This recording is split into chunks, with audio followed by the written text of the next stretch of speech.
What's up, everybody? Welcome back to another lesson.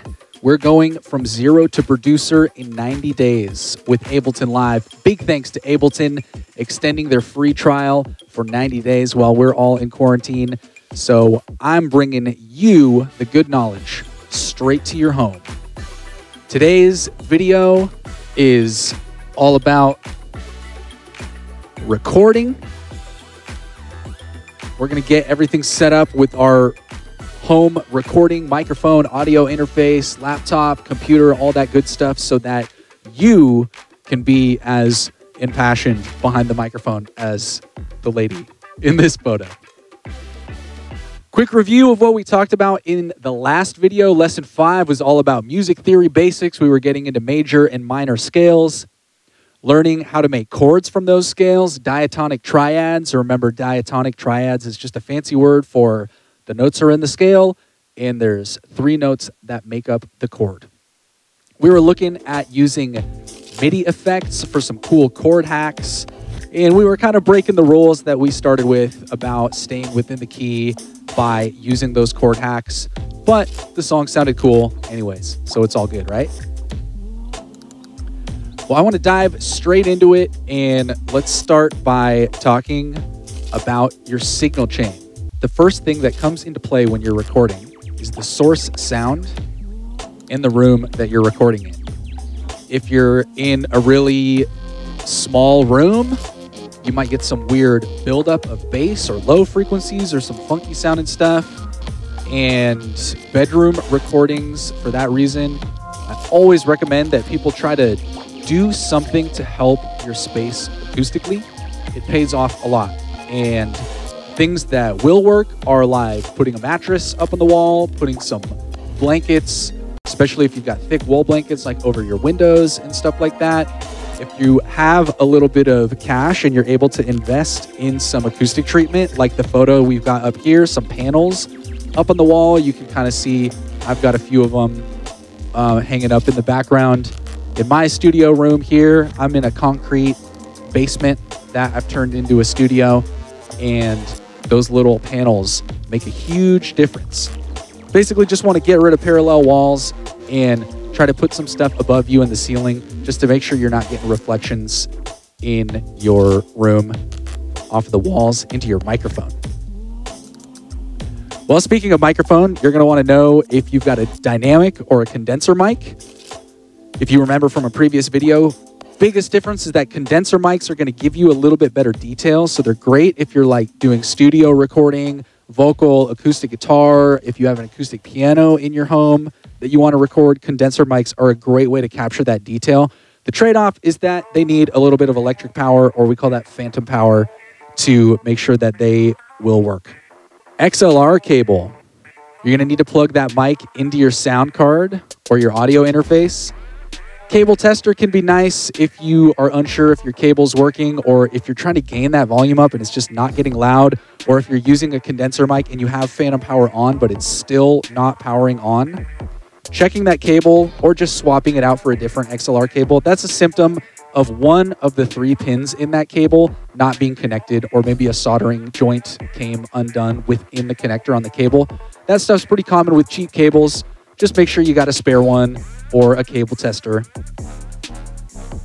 After that, your sound is going to go through that mic cable into your audio interface. That's where you're going to need to gain it up.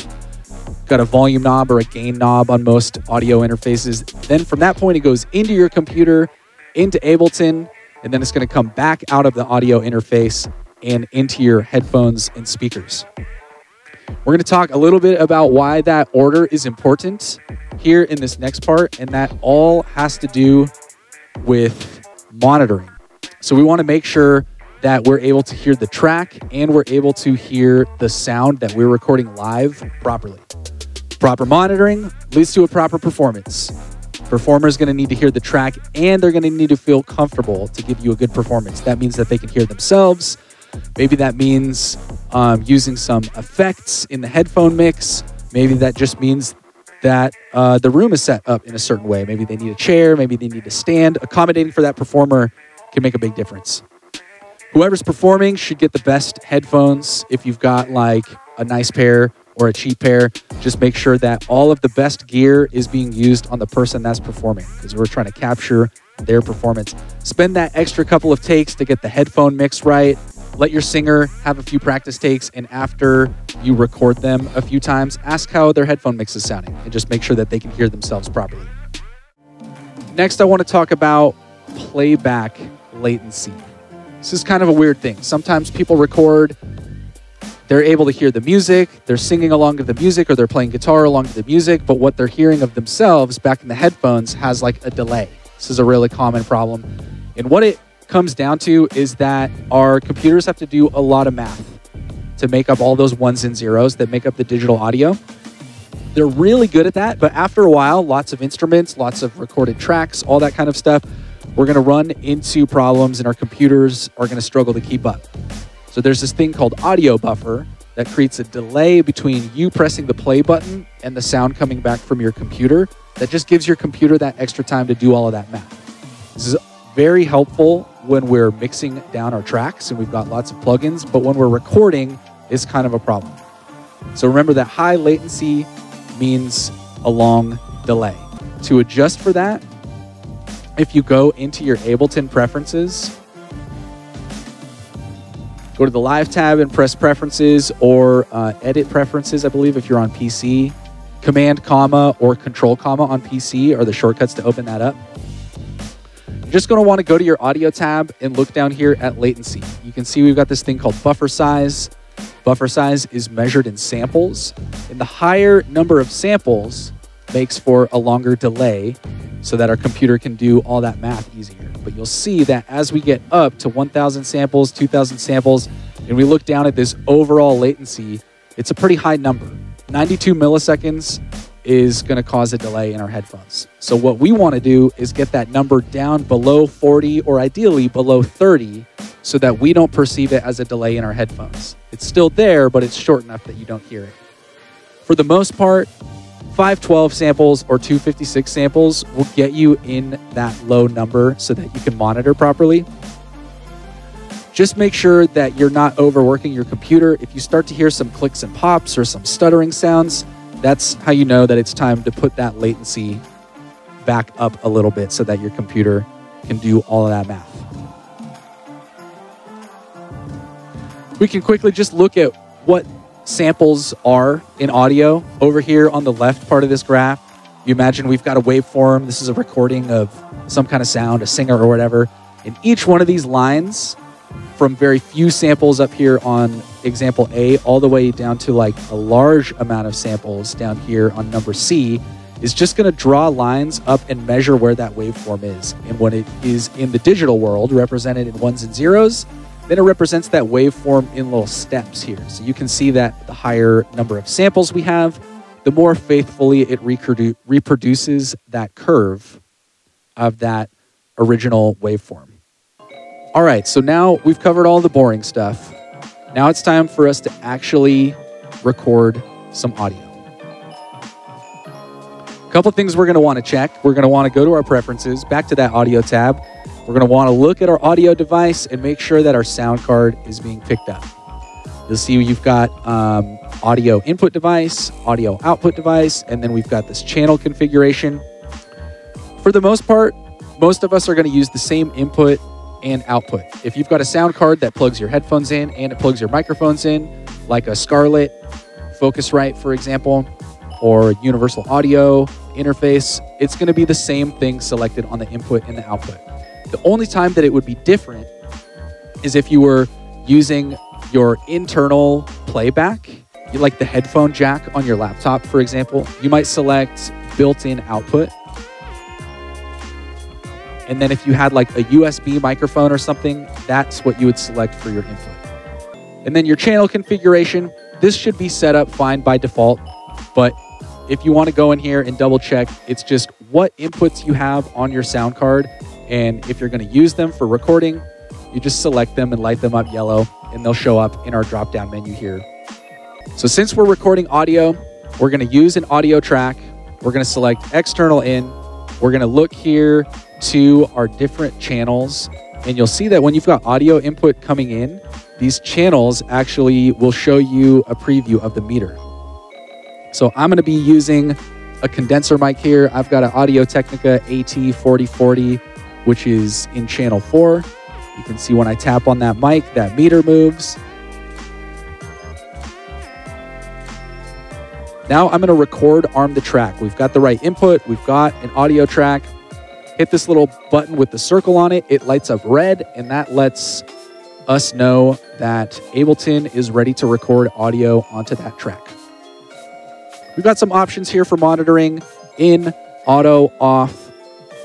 Most of the time I would recommend using auto. What that means is that when you are record armed, Ableton is going to let you hear the sound that's coming into that track. But when you've got record arm turned off, it's going to play back what's already been recorded on the track. I'm going to keep it off for now because I'm just going to record some samples and put them into place later, and I'll be able to hear them in the room because I'm not playing along to a track just yet. I'm going to hit the arrangement record button up here on Ableton, and then I'm going to just start making some sounds.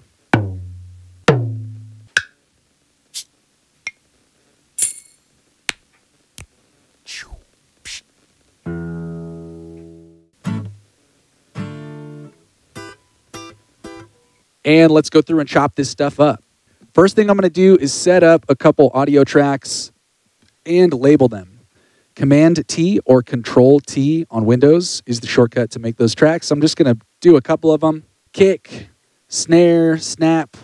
We may end up layering a couple sounds, but let's just get them all separated to start. The hand drum. I like this. Let's definitely grab this. I'm just going to zoom in and try to grab it as close to the start of the sample as I can. Command-E, called that our kick. Just do a little fade here just so we can control that sound. That's pretty cool, but it's a little bit high pitched for a kick, so I'm going to go ahead and pitch it down.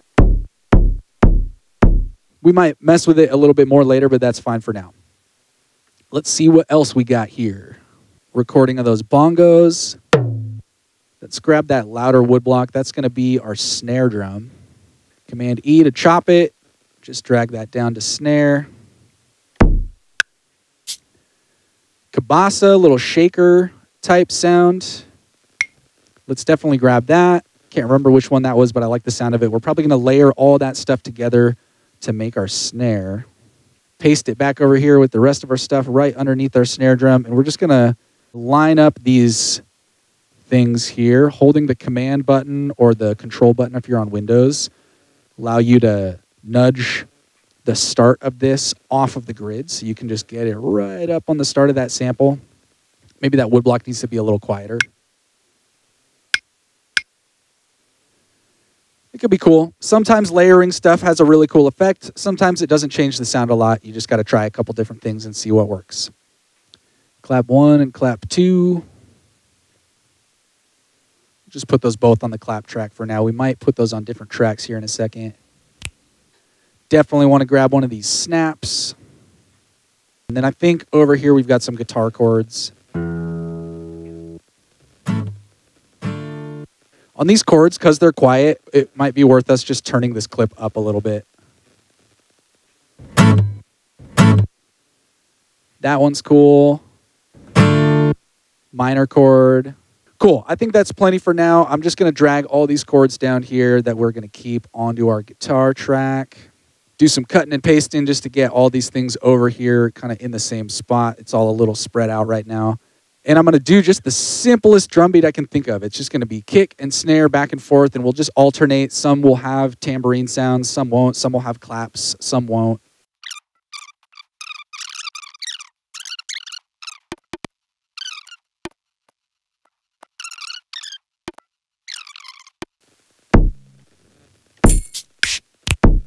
Copy and paste a couple snare drums. Let's just make a short loop here.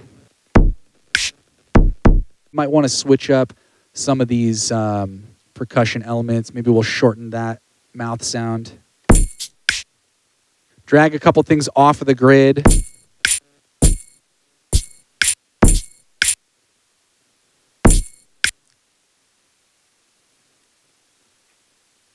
It can be cool to loop things a little bit out of time.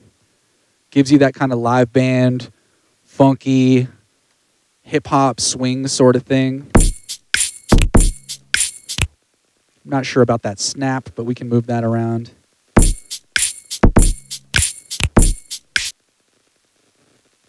Maybe we'll just turn the snap and the clap tracks off. I think we get the vibe here without them. I think maybe all we need is just a little reverb. Let's drag those sends up.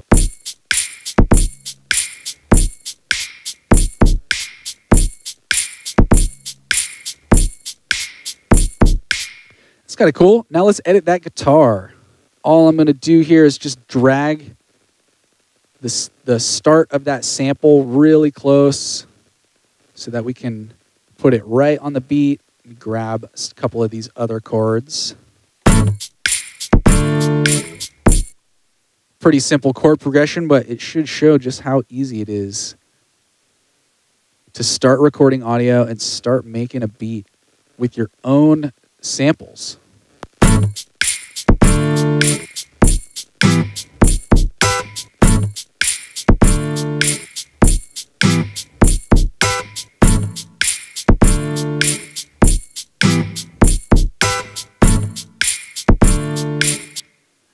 Again, just to help give you that live feel, intentionally make some of these things out of time. Sometimes those imperfections can be really musical sounding. Maybe every other one of those snares is a little off as well. Let's take a listen to that and see if that makes a difference.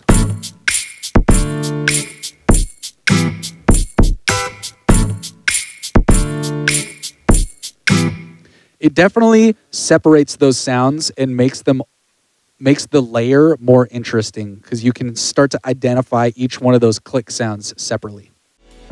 Just a quick review so that we can all get set up at home and start doing this ourselves. Make sure you pay attention to that signal chain, understand the order in which things plug in, the order with which where your source sound starts, how it goes into your computer, gets manipulated, gets affected by that latency and buffer, and how those things will affect your proper monitoring when you're recording at home. Make sure you check those settings, keep your buffer size low when you're recording, and check your input routing if you're struggling to get audio in the right place. Not sure that made sense. Let me explain that one more time. You want to make sure that you check your input routing so that you are sending sound through the right channel in your sound card and that it's showing up on the right channel in Ableton. For those of you that have not recorded at home, hopefully you've found some useful things. You were able to get rid of that delay when you're monitoring yourself on your sound card. You're able to get your microphone plugged in, going into the right track in Ableton. Check those gain settings. Check that phantom power button if you're using a condenser microphone. Have fun. Try lots of stuff, layer different sounds, add sounds that you record at home with the digital sounds that come with Ableton, layer those sounds, just try lots of different stuff. All right, everybody, good luck out there, have fun, and I'll see you in the next video.